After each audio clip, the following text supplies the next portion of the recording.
What is up, everybody? Welcome to the Relentless Pursuit podcast. Today, I am going to be talking about a very common way that many individuals self-sabotage not only their health and fitness goals, but also just their life. So, without further ado, let's hop into it. Welcome to the Relentless Pursuit podcast. I'm your host, Rachel Vassar, an online strength and functional nutrition coach, helping high-achieving women optimize their metabolism to get strong, lean, and healthy while healing their gut, hormones, and mindset. In these short episodes, you'll learn how to build a relentless mindset, fuel your body properly, train smart, optimize your lifestyle, and create a sustainable routine to heal your body and see incredible results that last. Whether you're new to the gym, need to heal your body from weight loss resistance, or just want to level up your routine, I'm your girl. So grab a cup of coffee and get cozy. Let's dive in. So I just got off a shift as a hostess at 10 p.m. I pull into the parking spot of my home at 10:15 p.m. I go into the house, eat a quick snack, because I just got off my shift, right? I sit in my room to chill and get on my phone and end up doom scrolling until 11:30. I wanted to get to sleep as soon as possible because obviously, I know I need enough sleep. And I also have to wake up at 5 a.m.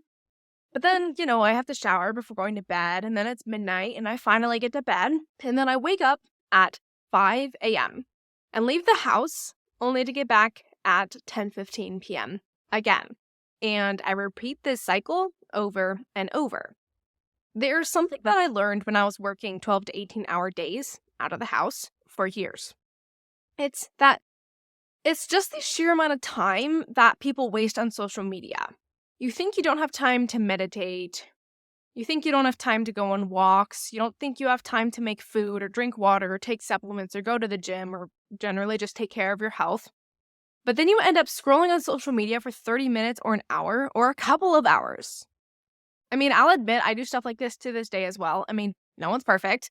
Social media is created to suck you in and get you just scrolling and scrolling, right? And also, since I have my job on social media, that definitely makes it harder because I have to get on Instagram to do part of my job, right? But the reason that I share this with you, okay, is because there are so many individuals who think that they don't have time to take care of their health, all right? But if I asked you what your screen time was, it would really paint a different picture. Many individuals spend hours on their phone, and then they end up feeling like they have no time to literally do anything because when they're chilling on their phone, their brain is not like actually relaxing. Right? Time goes by so incredibly quick. And you don't even have like conscious realization of that period of time. So you feel like you're constantly doing things when really you're wasting so much time on social media. Now, you may not be one of those people with like 10-hour screen time, okay? But even if it's 3 or 4 hours during the day, that's still a significant amount of time that could be spent doing something a lot more productive, right? Now, I'm not pushing hustle culture. All right, I'm not pushing hustle culture where you should be working all the time, nonstop, never rest, whatever. I'm talking about being more intentional with your rest and also being more intentional with where you spend your time so that you're able to take care of your health, go to the gym, eat good food, spend time with loved ones, etc. All right? Again, not trying to push like working all the time. I'm talking, again, I just want to reiterate about intentionally spending your time in areas that are meaningful to you, okay? And pretty much what I want to say through all of this is I know you have time to go to the gym, all right? I get it. Being busy is tough, but there are ways that you can manage your schedule and your time and your availability so that you are still able to take care of your health, still able to spend time with loved ones, still able to feel your body, get to the gym and stuff like that. Here are a few things that I recommend that you implement immediately so that you're able to do this, all right? First thing, something that really helped me out when I was working super long hours was time blocking. So I was working a lot, okay? But I was still able to get to the gym and eat, healthy food and whatever every single day. That was also because I had dietary restrictions, so I wasn't able to like go out to eat and stuff, nor did I want to because it made me feel terrible. That's beside the point. I time blocked when I would meal prep. I time blocked when I was going to the gym. I even time blocked sleep.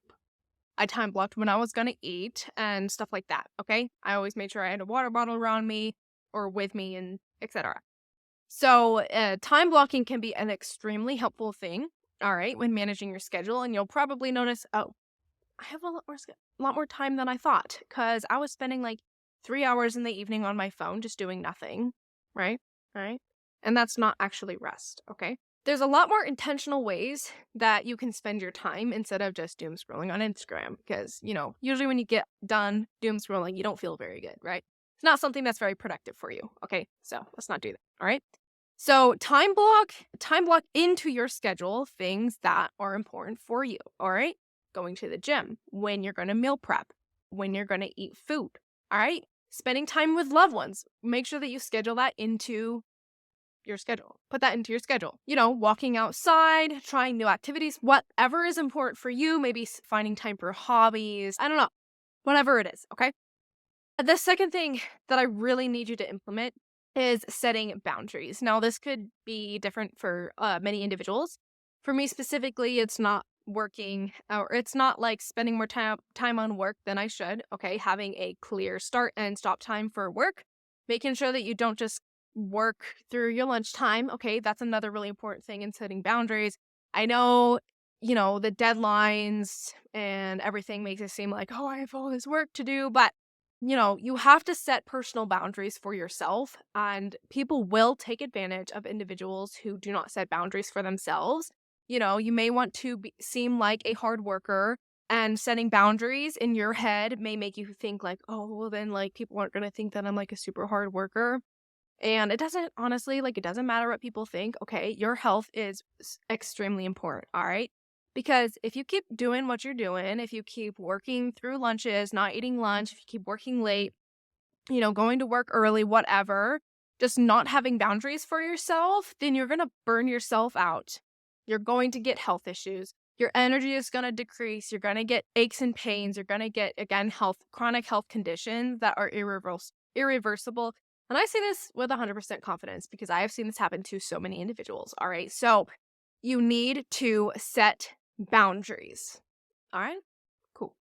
The next thing is really important. Okay. And I literally kind of said it before, but I'm going to reinstate it. It's limit social media. There are so many things that you can use like on your phone. There's so many like applications and stuff that you can use on your phone to help you be more intentional about social media use. I do think that social media is a really wonderful thing. You can learn so much on social media as long as you're able to decipher the BS there. You're able to connect with friends, you're able to connect with family, meet new people, There's so much good about social media, but you really need to make sure that you use it intentionally. So one thing that I personally use for social media to make sure that I'm not on it too much is something called OneSec. So it's an application. You can attach it, I believe, to any app. I personally just use it for Instagram because that's the main app that I'm on and the only app that I can really get distracted on. So what you can do, you can set a time limit on it. You can set reminders for like if you've been on it for like 5, 10, or 15 minutes for it to be like, are you like, do you still want to be on social media or something like that? I forgot exactly what it said. And you can also, there's this thing where like makes you pause for like, I have it set for 6 seconds. You can have it for longer. So it like makes you take a deep breath and then goes back down and then you set an intention for why you're getting on social media. I personally only have that for before and after working hours because I was wasting so much time just waiting for that stupid thing so I could get on Instagram when I was trying to work. So I personally changed that, but for before and after working hours, I have just an extra block that forces me to set an intention before getting on social media. I personally can't completely block it off because I really need to, like, if I have to get on social media, I have to get on social media. The only time that I have completely blocked off, which I actually don't know how to change, um, is there's this like morning block thing that I have. I don't know. I don't even know how I set it up on Instagram, but it does not let me get on Instagram until 7 a.m. Sometimes it's annoying, like if I want to get some work done earlier, but I'm literally not able to get on social media before 7 a.m. And it's honestly been a blessing because I am notorious for not following my own boundaries. So I kind of, for that specifically, I have to kind of just set limitations that I can't go over, or set boundaries that I can't overstep for myself, so that it forces me to actually stick to my boundaries. All right. So if you're the type of person who tends to overstep your boundaries, try to make something that just forces you to stick to your boundaries. All right. So I think Instagram also has something like in the app that you can use. There's probably other applications as well, but OneSick is one that I use. Another thing that I know people use, they'll turn their screen to black and white instead of color, and that kind of just decreases the dopamine that you get when you're scrolling on social media, because you're not seeing like the fancy colors and stuff. So if you still want to go on social media without like potentially like doom scrolling, that's another thing that you can do that I know have been helpful for people. So those are just a few examples of how to limit social media. So those are just a few tips that I highly recommend implementing when it comes to limiting self-sabotage by doom scrolling. So again, just to reiterate, the 3 big tips: time blocking, time block your schedule, all right? Set specific boundaries and use like applications that can help you enforce those boundaries. And then make sure that you use social media with intention. And do everything with intention, actually, kind of like combination. All right. Now, I want you to take a look for me. Okay. I am going to post this on social media because I really want to get people's feedback. I want you to take a look at your screen time. You can go to your settings, scroll down a little bit, look at screen time, and then go to like the screen time again. And then you'll go to the last week's average and then look at what your average screen time was for last week. And then comment on my post on my Instagram at Rachel's Fitness LLC, spelled with 2 A's. Rachel is spelled with 2 A's. What your average screen time was for last week. I'm curious to see what people's average screen time was. So please do that for me. I would highly appreciate it. But other than that, I hope you guys were able to get some value out of this podcast episode. If you have any questions, definitely let me know. If you're interested in working with me one-on-one to help you optimize your metabolism to get strong and lean while healing your gut, hormones, and nervous system, you can go down below to apply for coaching, or again, DM me on my Instagram at Rachel's Fitness LLC, and I'll send you the application. We'll hop on a quick call to learn more about your goals, what you need to do to achieve them, and see if we're the right fit to work together. So talk soon. Have a wonderful day, you guys. Thanks for listening to another episode of the Relentless Pursuit podcast. If you enjoyed this episode, be sure to follow for more. If you have a question, feel free to shoot me a DM on my Instagram at Rachel's Fitness LLC with 2 A's. Until next time, be relentless.